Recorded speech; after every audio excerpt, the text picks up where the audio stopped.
5 centavos a menos. O governador autoriza a redução da passagem de ônibus para facilitar o troco. A decisão ainda precisa ser publicada para começar a valer. Janeiro Branco, no mês dedicado à saúde mental, a gente vai falar sobre ansiedade, um transtorno que atinge 19 milhões de brasileiros e pode levar à depressão. Abandono. Família acusa a creche de esquecer bebê de 10 meses trancado sozinho em Taguatinga. Olá, eu sou o Rodrigo Orengo e está começando agora o Band Cidade, primeira edição.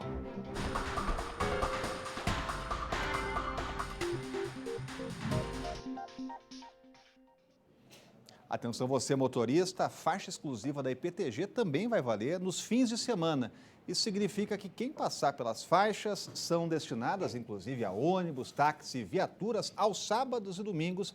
Quem passar vai ser multado. Então acompanhe agora na reportagem. A nova regra foi publicada no Diário Oficial desta quarta-feira e já começa a valer a partir do próximo fim de semana. Agora, além dos ônibus, somente táxis, ambulâncias e viaturas estão autorizadas a circular na faixa exclusiva todos os dias. Os demais motoristas que passarem pelo local aos sábados e domingos vão ser multados. A nova norma coincide com o início da circulação dos ônibus com portas dos dois lados na IPTG. A faixa reversa nos horários de pico foi encerrada desde a última segunda-feira. Cerca de 60 mil passageiros passam todos os dias pela IPTG dentro de linhas com destino à rodoviária do Plano Piloto, a W3 Sul e W3 Norte. A novela do reajuste do transporte público ganhou um novo capítulo. A dificuldade com o troco levou o governo do Distrito Federal a reduzir a passagem de ônibus em 5 centavos. Por enquanto, os novos valores ainda não começaram a valer e a medida precisa ser publicada e o sistema de bilhetagem reajustado. Tem 10 centavos? Essa é a frase que a Bruna repete desde segunda-feira. A passagem nesse valor de R$ 3,85, né, é muito difícil, porque você pode ver que não tem. O que os passageiros dizem sobre a situação? Sempre assim complicado. Complicado, né? Complicado. A falta de troco para as passagens de R$ 3,85 e R$ 2,75 começou logo após o reajuste do início da semana. Mas com as inúmeras reclamações, o GDF decidiu arredondar para baixo os valores. Serão 5 centavos a menos. Edmilson não vê a hora da novidade começar a valer. Em algumas viagens, ele até desistiu de pegar o troco. No momento que eu cheguei, eu já deixei os 4, né? Porque estava difícil para ele. Falei, não, pode deixar. Mas geralmente eu deixo os 4, porque fica difícil, né? O decreto com a decisão de redução precisa ser assinado pelo governador Ibanez Rocha e entra em vigor após publicação no Diário Oficial. Mas vale a pena lembrar que as passagens que subiram de R$ 5,00 para R$ 5,50, a exemplo do metrô, continuam com a nova tarifa. E a gente já vai conversar sobre este assunto com o Cláudio Merto, está com a gente por aqui. Muito boa tarde, Cláudio. Boa tarde. Será que ninguém pensou ali que poderia dar esse problema com o troco? Não, ninguém pensou, né? Se tivesse pensado, não teria feito essa bobagem, né? Ia obrigando o governador a reduzir o preço para ajustar e tornar mais redonda a conta. É porque o burocrata, a cabeça do burocrata é assim mesmo, né? O aumento vai ser de tantos por cento, eles aplicam aquele percentual, não querem nem saber. Então, olha, poderia ter saído ali alguma coisa como R$ 2,71. Isso, assim, a burocracia é capaz de coisas inimagináveis, mas agora me parece que isso vai se normalizar. Mas ainda assim é uma conta difícil, né? Haverá ainda problemas de troco. Olha, o presidente do Supremo Tribunal Federal, o ministro Dias Toffoli, adiou por 6 meses a aplicação da lei que criou o Juiz das Garantias. Além de adiar o prazo, também ficou decidido que o alcance da atuação desse magistrado vai ser reduzido.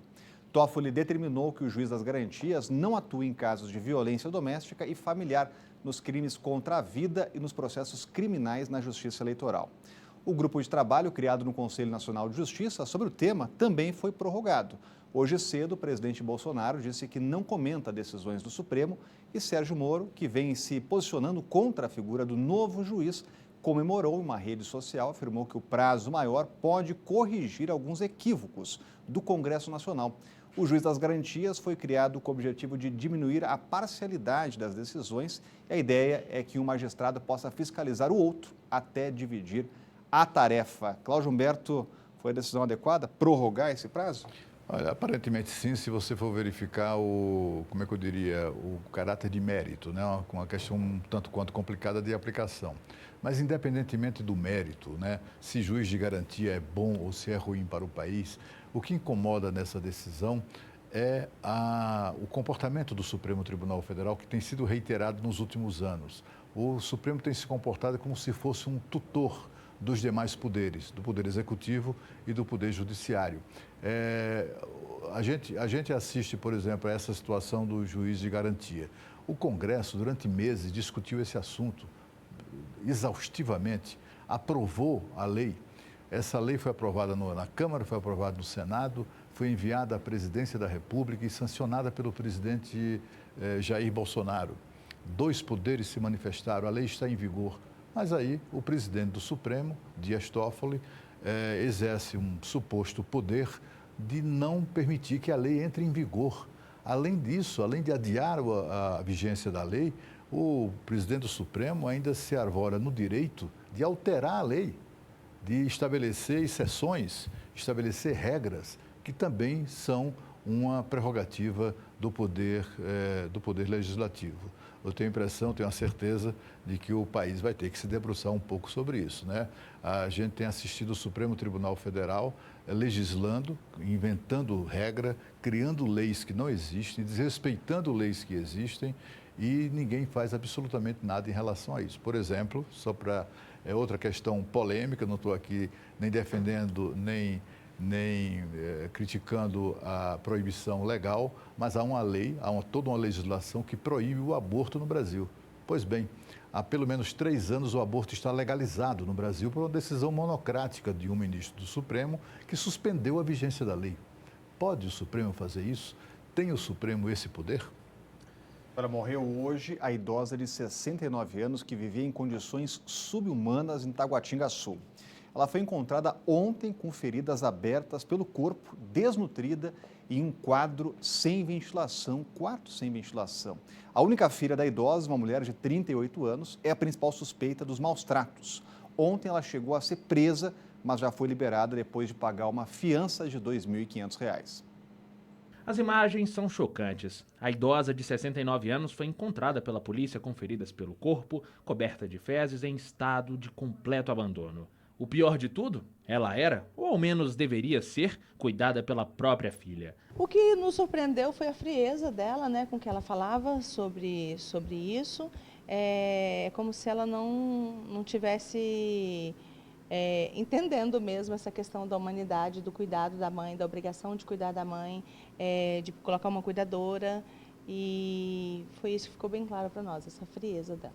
A casa onde viviam mãe e filha também estava em situação deplorável. No local, a polícia encontrou comida estragada e o ambiente estava sem ventilação. A idosa sofreu um acidente de carro e vive em estado vegetativo há 10 anos. A filha ainda admitiu que usava a pensão da mãe no valor de R$ 3.900 para comprar objetos em benefício próprio, como roupas e até um celular. Ela foi presa em flagrante, mas pagou fiança de R$ 2.500 e foi liberada. O que deixa a gente numa situação bem difícil de trabalhar, assim, né, são as penas, né, muito baixas.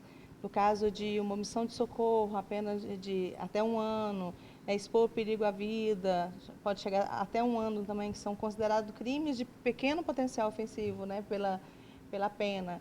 Então, isso dificulta o trabalho para que os autores continuem e permaneçam presos.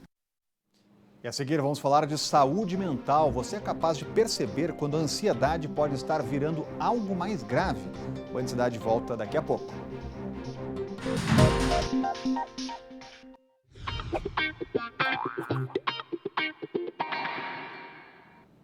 Vira e mexe a gente fala dela, conjuntivite. Se no inverno ela se espalha por causa do ar seco, no verão o problema está nas piscinas, na grande circulação de pessoas em viagens de férias. A gente está aqui com o oftalmologista Gustavo Serra para falar tudo para a gente sobre este assunto. Doutora, seja bem-vindo aqui ao Band Cidade. Boa tarde. Agora é impressionante como esses casos aumentam nesse período de verão, né, doutor?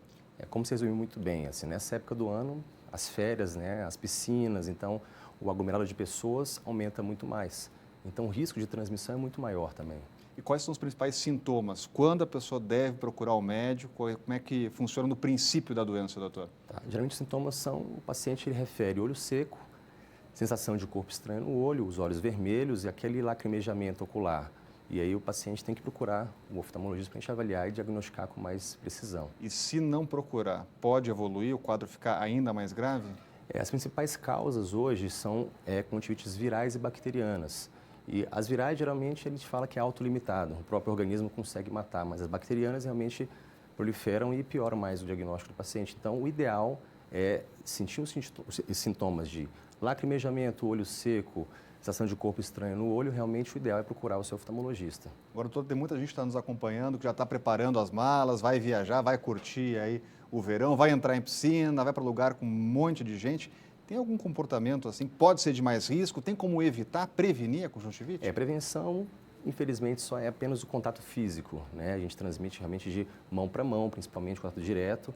Escadas, corredor, piscina morna geralmente, né, com cloro abaixo do nível ideal, são questões que é impossível, nesse caso, evitar. O contato físico que transmite, não pelo ar. Então, nessa fase do ano, principalmente no verão, né, grandes multidões, então, infelizmente, o risco é maior. Mas a grande importância é prevenir, evitar. Coçar os olhos, porque com a mão infectada, coçando o olho é mais fácil a transmissão.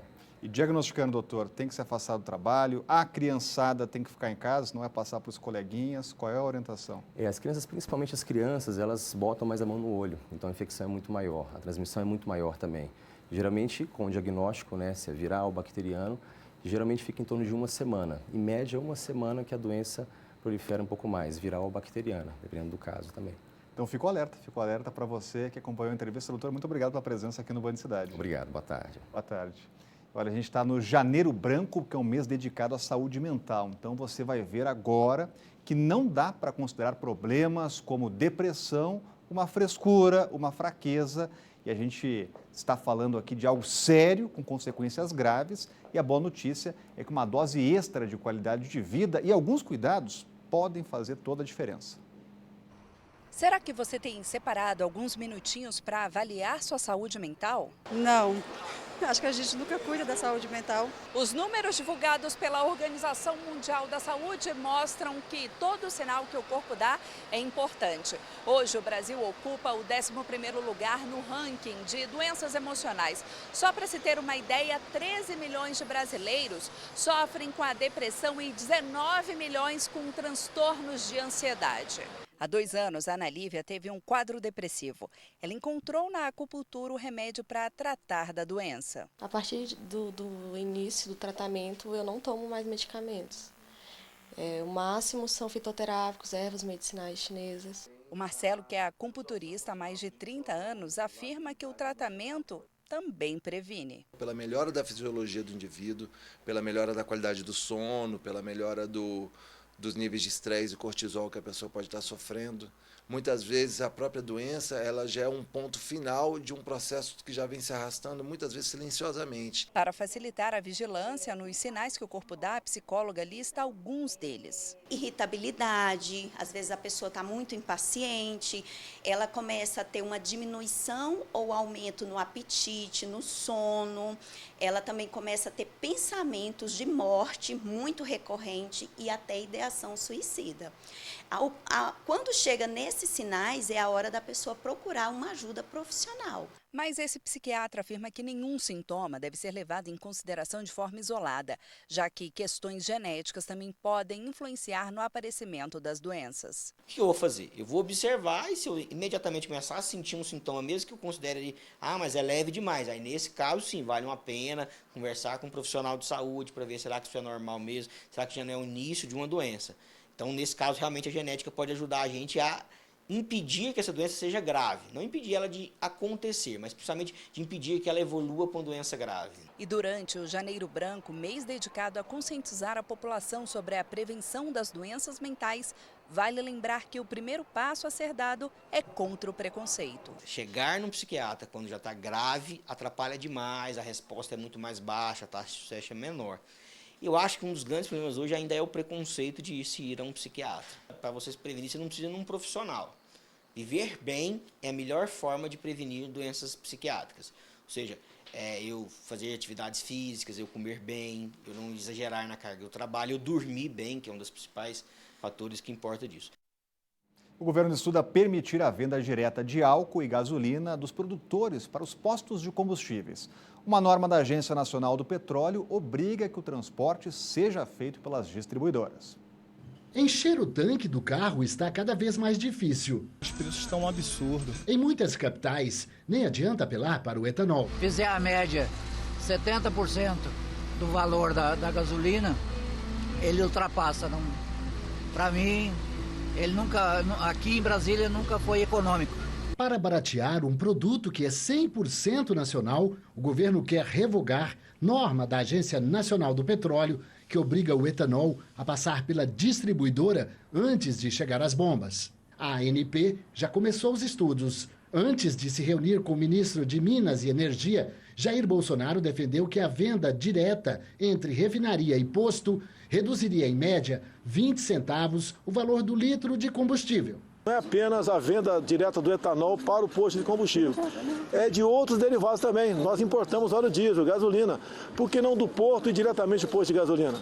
Por que tem que viajar centenas de quilômetros? Além de acionar a Agência Nacional do Petróleo, Bolsonaro também conversou com o presidente da Câmara dos Deputados, Rodrigo Maia, sobre medidas rápidas e eficientes para reduzir o preço na bomba. Um projeto de lei que libera a venda direta já foi aprovado na Comissão de Minas e Energia da Câmara no fim de 2019. Além de mudanças na política de comercialização, o governo também defende a redução do ICMS cobrado sobre combustíveis. Cerca de 30% do preço final do produto vem desse imposto, que vai direto para o caixa dos estados. A discussão também terá de passar pelo Congresso.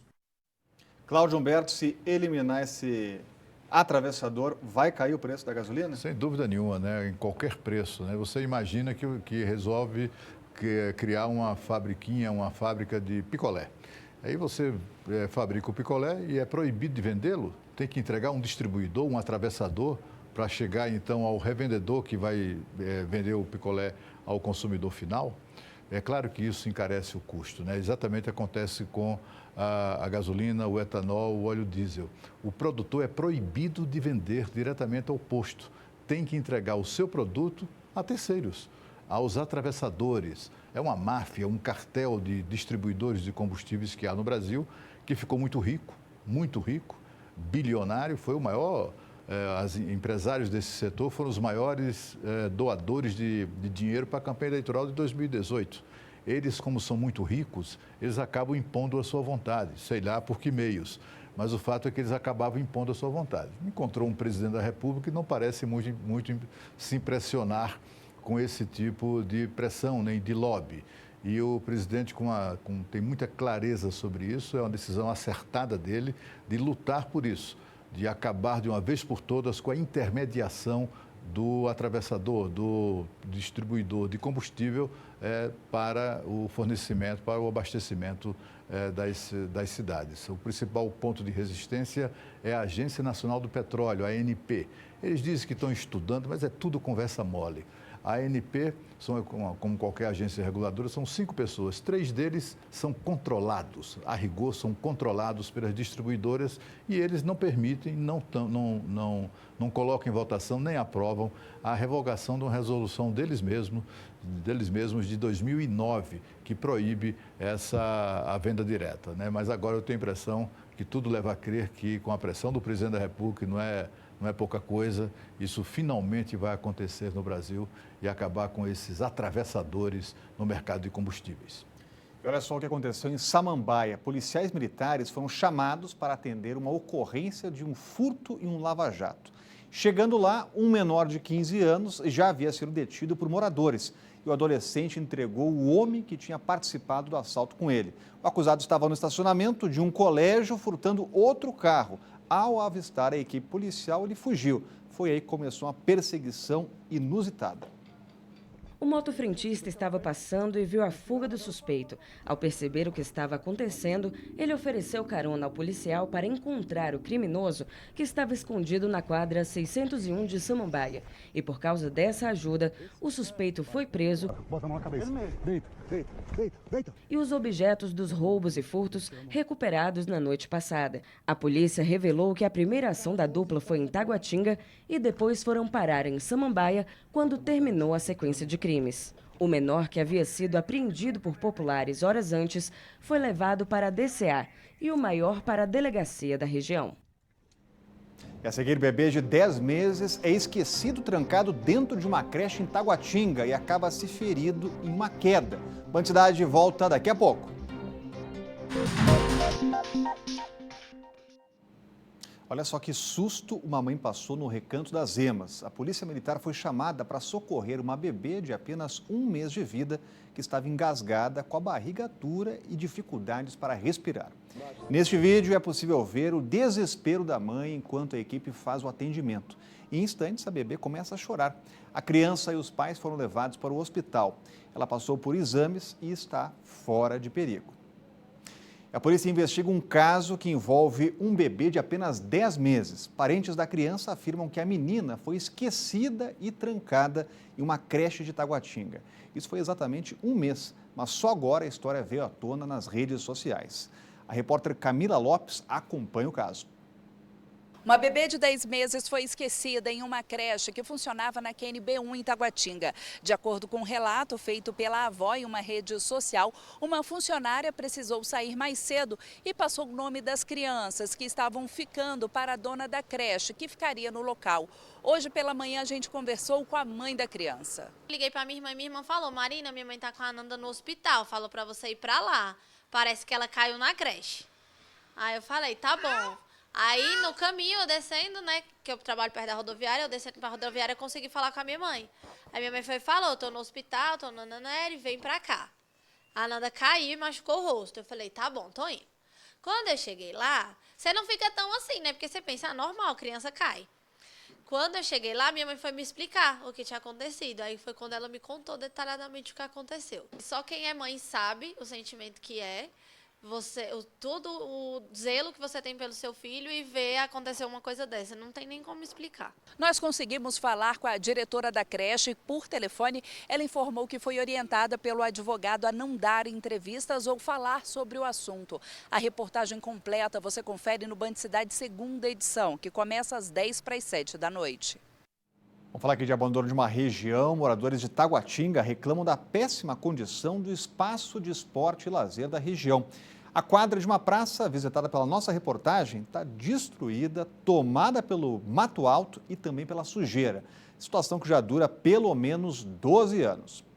Lixo, mato alto, grade quebrada, tabela destruída. O que não falta é problema nessa quadra que fica na QSF 11 em Taguatinga Sul.